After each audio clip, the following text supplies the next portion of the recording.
ఆదిలాబాద్ జిల్లా జైల్లో ఉన్న బాల్క సుమన్ను మాజీ మంత్రి కొప్పుల ఈశ్వర్, మాజీ ఎమ్మెల్యే చందర్ పరామర్శించారు. జైలులో సుమన్కు కనీస వసతులు కల్పించడం లేదని, అనారోగ్యంతో ఉన్న వైద్యం అందించకుండా మానసిక క్షోభకు గురి చేస్తున్నారని వారు మండిపడ్డారు.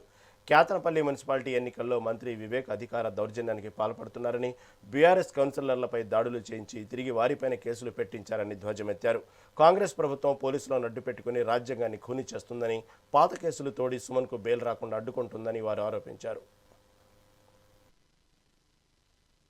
క్యాతనపల్లి మున్సిపాలిటీ మొత్తం 22 స్థానాలకు గాను మరి 14 స్థానాలు పూర్తి స్థాయి మెజారిటీ ఉన్నప్పటికీ కూడా 2 సార్లు వాయిదా వేసి అధికారం అడ్డం పెట్టుకుని అక్కడ ఉన్నటువంటి మంత్రి ఎవరైతే వివేక్ ఉన్నారో పోలీసులు అడ్డం పెట్టుకొని మరి వాళ్ళ యొక్క కార్యకర్తలను వందల సంఖ్యలో తెచ్చి లోపలికి వెళ్లకుండా అడ్డుకొని అటు 16వ తారీఖు కావచ్చు, తెల్లారి 17వ తారీఖు కావచ్చు, ఎన్నికలు జరగకుండా మరి నిరోధించినటువంటి విషయం అంతా కూడా సభ్య సమాజం అంతా కూడా గమనించింది.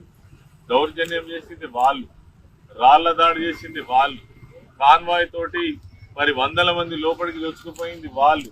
అదే విధంగా ఇక్కడ ఉన్నటువంటి బీఆర్ఎస్ పార్టీ కార్యకర్తలను కానీ, సుమన్ కానీ, ఇక్కడ ఉన్న మూల రాజిరెడ్డి కానీ వీళ్ళను అక్కడికి వెళ్లకుండా నిరోధించింది వాళ్ళు.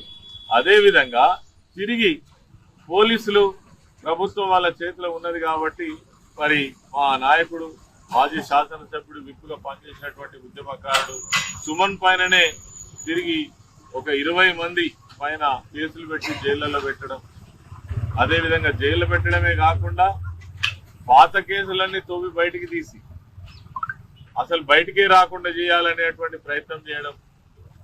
క్యాతనపల్లి మున్సిపాలిటీ